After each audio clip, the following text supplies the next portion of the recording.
Hi guys, this is the final ink tutorial and hopefully you built up some skills over the last couple and just generally you've been experimenting and finding the way that you like working with ink.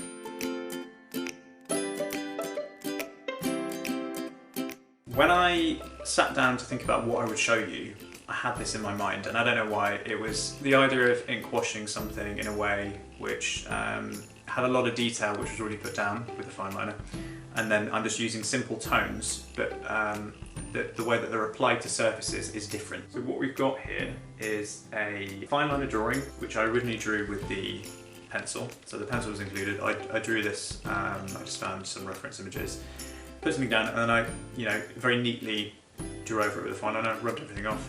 After that, I knew that I wanted to do something which felt kind of warm or Mediterranean, or like a stacked Moroccan kind of like a city on a hill. And I kind of knew that I only wanted to be one or two tones. So within this, you can see that there's some simple rules which I'll walk you through. But as an example, you stick to having the light hit the building on the same side each time, and then you go across and it's darker. And all that does, it helps you just sort of layer in the three-dimensionality, which really works, and then having the additional tone of this is just the Pelikan ink on the roofs, it just adds that, it's got a contemporary kind of colourway which I really enjoyed. So I'm going to show you how I made this. I don't show you how I drew it because that took a long time and it's not particularly interesting. I mean, you can draw anything. So let's show you how I inked this up. So what you can see here is I've got my finished drawing. This uses the fineliner from the box. The drawing itself took about 2.5 hours to do, and that's a combination of the pencil drawing initially and then just inking it up with the fineliner. You saw in the whale tutorial that the fineliner is waterproof, and it's amazing that it doesn't bleed or go anywhere. So knowing what I did with the whale tutorial, I wanted to do something similar and go ham on that. So I picked a quite complicated hillside city scene, which gives me lots of facets to kind of ink up.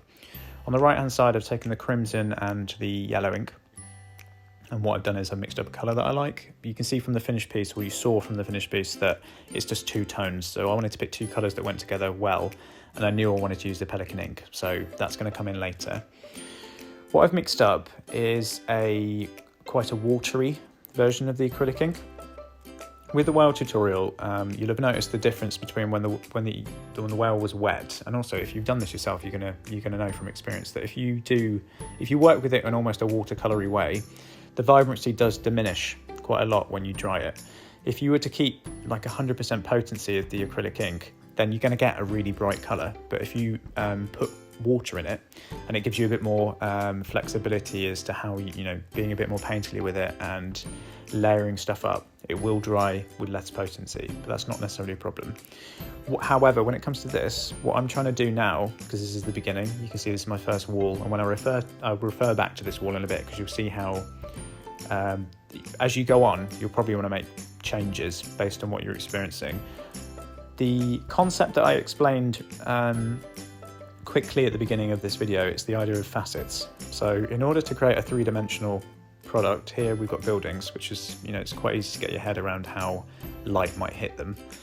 You're going to want two different tones. You see on the first wall that I did, I put down the ink at a certain potency. Me putting it on the second facet is exactly the same potency. However, what I will decide, and I'm in the process of figuring this out as I'm doing it, is that exactly this. That second facet, the side facing away, so the front face is the one that we did initially, the side facing away, we want it to be lighter in order to give the effect of it being 3D. So you can see there how much I want to differ the tones. And you might find that you put it down initially, and actually you're going to have to go back and layer it up maybe 2 or 3 times based on what you discover. If you've done a really watery initial first layer, there's going to be a bit of speed painting here because it's quite a complicated one. And it's something, I think the painting itself, the drawing took about 2.5 hours, as I said, and I think this probably took 1.5 hours to ink. And, a lot of it is decision making. Unless you do like a test run and you figure out exactly what it is that first time round, and then you do a more I don't know, with the considerations that you made the first time around, you do it again knowing it. But you are, as you go along, you are figuring stuff out. So you'll see I came back to that face then, and I just basically double layered this orange in order to give it more vibrancy. That first wall that I did, by comparison now, is not very bright, so that's going to have to change at some point. It's a bit more speed painting here. You can see that I've really increased the level of red within that mix to get the vibrancy up.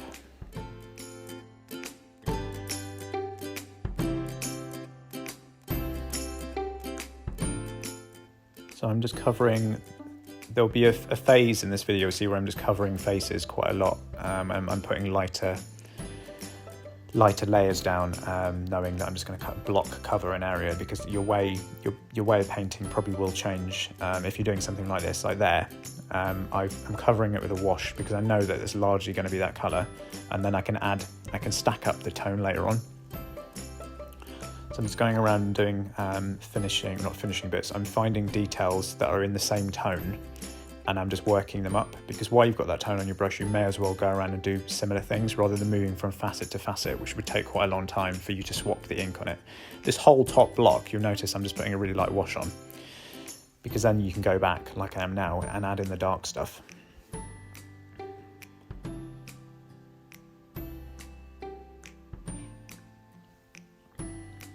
And because I'm mindful that I'm only going to be using 2 tones in this illustration, it does make you question certain things. So you'll notice we've got windows, for example. There's going to be certain windows that you're going to want to be, you probably want to have as the blue, which we're going to add in, or some of them might want to have a bit of an orange treatment.